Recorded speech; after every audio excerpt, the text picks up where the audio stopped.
gente, tudo bem? Nesse vídeo, a gente vai conversar um pouquinho sobre o que é o mapa de influência e impacto, tá? O mapa, ele veio construindo aí esse caminho que é proposto pelo construto do onboarding de todos a bordo, né? Todas as pessoas a bordo. Ele vem para organizar a nossa visão sobre esse raio de influência e impacto que a gente tem quando a gente atua profissionalmente, tá? Então, a gente vai compartilhar a tela aqui agora, vocês vão dar uma olhadinha no mapa e eu vou mostrando para vocês como ele funciona, qual é a lógica aqui. Primeiro de tudo é a gente ter uma visão clara sobre quais são os nossos públicos de relacionamento nos nossos ambientes profissionais. Isso é super importante, porque a gente tende a pensar a nossa influência, o nosso impacto e, portanto, a maneira como a gente se relaciona com as pessoas e, portanto, o que a gente comunica para elas sobre quem somos, o que estamos fazendo aqui, tá? A gente tende a pensar isso de uma lógica muito de comunicação de massa. Então, se eu trato com áreas, eu falo com áreas como se fossem uma coisa só, uma necessidade só. E às vezes essas áreas estão distribuídas geograficamente, têm necessidades completamente diferentes, por exemplo, tá? Ou então eu lido com uma área e com várias pessoas dentro dessa área e eu não considero as diferenças de necessidades entre as diferentes pessoas de uma mesma área. Tá? Então, o exercício aqui é a gente começar a pensar o quanto que a nossa comunicação é sempre uma comunicação multipúblico, tá? Independente da gente estar falando de onde essas pessoas estão, porque isso é pensar a nossa atuação profissional a partir de uma lente de influência e impacto, uma lente protagonista, uma lente que assume a consciência de que nós somos responsáveis por 50% dessa relação funcionar, tá? Porque os outros 50% é a outra pessoa que tem que estar minimamente afim de que o diálogo se construa, tá bom?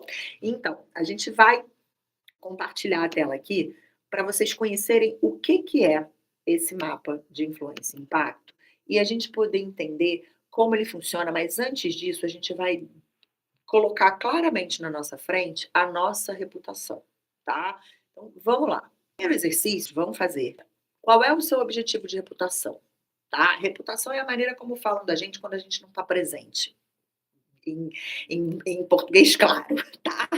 Qual é o ponto aqui? É a gente responder claramente essa perguntinha que está aqui. Quando perguntarem a alguém como é trabalhar comigo, gostaria que a pessoa dissesse que eu sou o quê?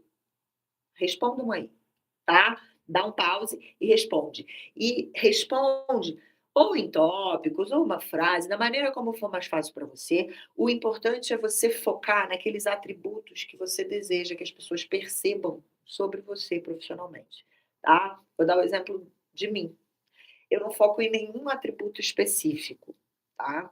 Mas eu penso o seguinte: toda relação minha profissional, eu vou para ela com um objetivo que é, ao fim de qualquer interação, as pessoas não saírem da interação com a sensação de que perderam tempo estando comigo.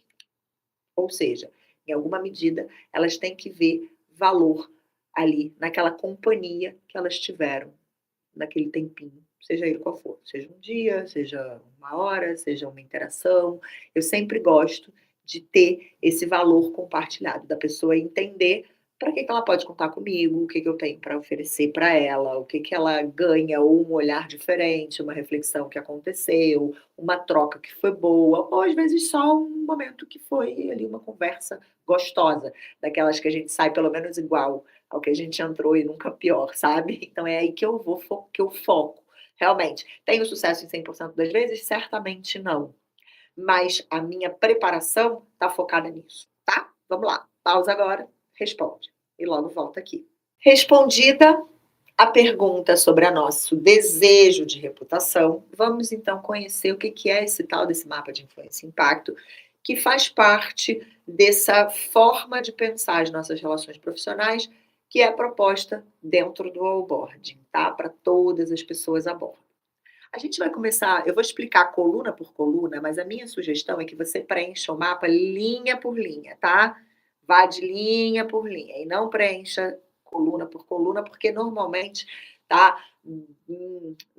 Pela minha experiência, tá, o que eu tenho visto por aí das pessoas que têm brincado com isso, funciona mais quando a gente vai pensando numa lógica processual de relação, tá, e menos verticalizada de listar todo mundo e categorizar todo mundo, tá. Então vamos lá. O primeiro ponto é públicos. Então, usem um critério que fizer sentido para a sua atuação profissional, tá? Aqui, o lance é a gente começar a exercitar esse olhar multi-stakeholder, ou seja, multipúblico, tá? Então, você pode, por exemplo, preencher esse mapa dizendo assim: olha, meus públicos são minha liderança imediata, caso você seja um líder de pessoas, meu time, aqui. E aí, aqui a gente já vai parar e vai fazer uma reflexão, tá? Para você pensar aí com a sua cabeça, com a sua experiência, com a sua realidade. O seu time é um time coeso? As pessoas têm mais ou menos o mesmo perfil, mesmo nível de maturidade profissional, atuam em áreas muito parecidas, né, assim, a entrega do teu time é muito parecida, ou as pessoas estão em momentos de vida, de carreira, de formação completamente diferentes? Porque se sim, talvez você deva botar o nome de cada pessoa aqui. Percebeu a diferença? Ou então eu coloco aqui a minha liderança imediata e eu coloco aqui unidades de negócio com as quais eu falo. E aí, de novo, vem a reflexão. Essas unidades de negócio com as quais você fala são todas iguais e atuam com as mesmas bases, mesmas referências, mesmas experiências, mesmas características? Certamente tem aí alguma sensibilidade, alguma coisa que não é bem assim. Então, talvez você deva colocar, em vez de unidades de negócio, no plural, tá? Ou qualquer que seja a sigla ou o nome desse tipo de área aí onde você trabalha, você deva colocar aqui unidade tal, unidade tal, unidade tal, unidade tal. Percebe? Porque se a tipicidade delas é diferente, se cada uma tem uma característica um pouco diferente, são públicos diferentes. Eles vão requerer esforços de comunicação seus diferentes, cuidados diferentes, observações diferentes e atenção voltada para coisas que fazem sentido para cada realidade de cada um desses públicos, mesmo que todo mundo trabalhe na mesma companhia. E se são públicos distintos, fica um pouco mais fácil, tá? Então você vai usar a lógica que fizer mais sentido para você. Essas duas próximas colunas são colunas de proposição de valor compartilhado. Por quê? Porque a lógica do desenvolvimento das nossas relações de trabalho, né, foi toda estabelecida em cima da extração de valor do outro. No dia a dia da nossa atuação profissional, pensando em nós, pessoas que se relacionam com pessoas nos ambientes de trabalho, não importa o cargo, a função ou o salário, tá? Como é que isso se dá no dia a dia? A gente imputando prioridade para todo mundo, como se aquilo não fizesse o menor, né, não tivesse o menor impacto na vida das pessoas e elas estivessem ali à nossa disposição. Por quê? Porque o nosso trabalho, ele é mais importante, a gente trabalha mais que o outro, né? Porque a gente tem essa forma de, mesmo sabendo que não é bem assim, no dia a dia é isso que a gente acaba sentindo, vamos ser honestos, né? Então, essa coisa do para tudo, ó, eu preciso disso para tal prazo, sem negociar isso com a pessoa, sem dizer, olha, eu tô aqui com um pipi, não. Isso vai impactar em você e a gente precisa ver como é que vai resolver, né, e aí a gente negociar essa questão. Então aqui é quando a gente vai ver por que que esse público, por que que pegando o exemplo da liderança imediata, né, ou então dos meus colegas de time, se eu tenho pares, ou se eu sou uma pessoa que é um colaborador solo e que trabalha em parceria com várias áreas, e eu coloquei, né, qualquer que seja a lógica que você tenha preenchido aqui, quando chega no valor compartilhado, o que que a gente vai fazer? A gente vai pensar por que que esse público é importante para mim e por que que eu sou importante para ele. Vou dar o exemplo aqui de uma liderança imediata, por exemplo. Essa liderança imediata é importante para mim por quê? Porque ela pode me ajudar no meu desenvolvimento, eu posso aprender coisas com ela, eu posso trocar coisas com ela, né, ela me desenvolve. E eu sou relevante para ela porque eu ajudo ela a entregar o resultado que ela precisa, né, e também posso desenvolvê-la a partir das minhas demandas por desenvolvimento. Então tem aí uma lógica de valor compartilhado. Em tese, as nossas relações profissionais deveriam girar aqui, tá?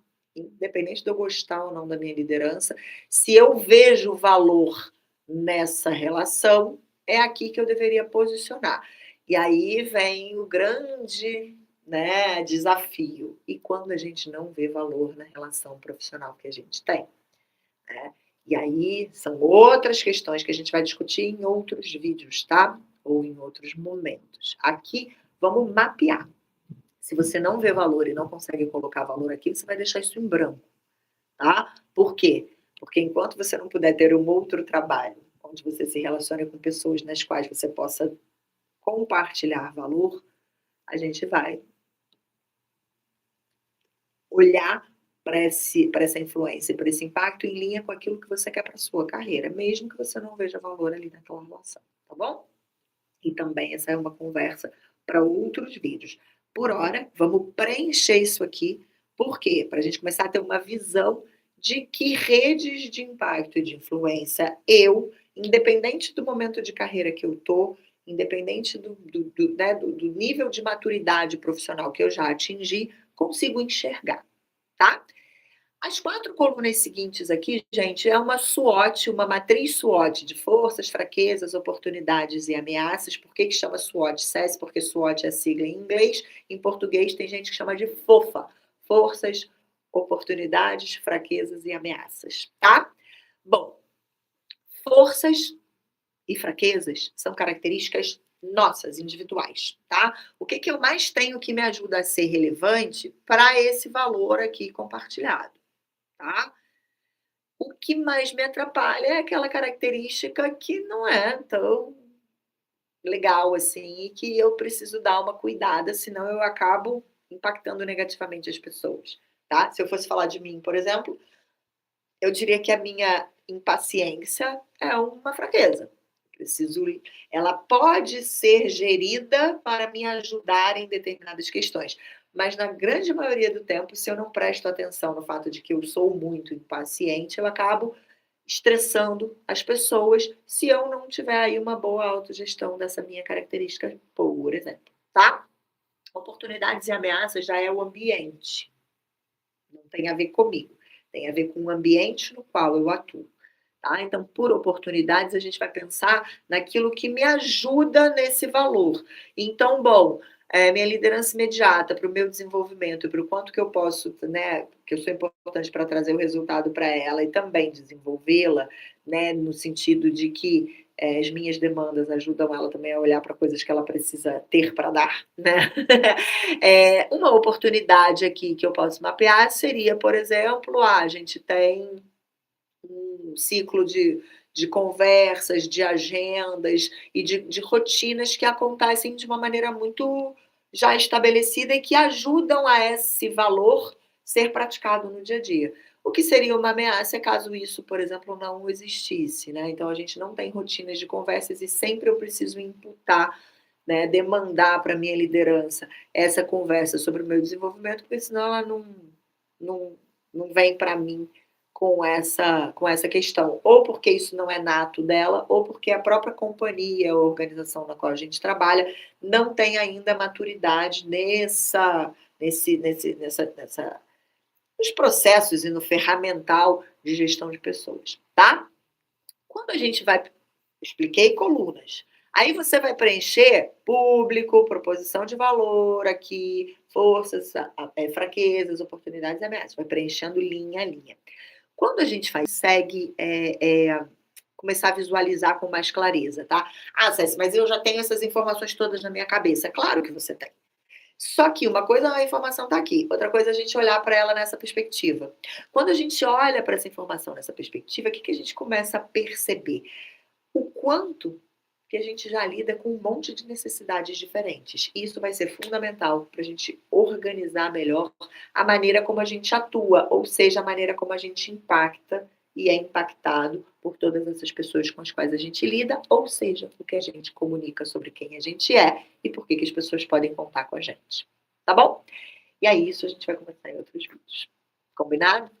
Façam um mapa de influência e impacto e depois que vocês fizerem, me contem, manda mensagem, diz o que vocês pensaram, diz que dúvidas vocês tiveram e assim a gente segue conversando porque fortalecer e recuperar esses vínculos nas nossas relações, no lugar que são pessoas lidando com pessoas e não cargos se relacionando com cargos, é fundamental para a gente poder minimamente tentar construir ambientes de trabalho um pouquinho mais saudáveis para a nossa atuação, meus amores. Tá bom?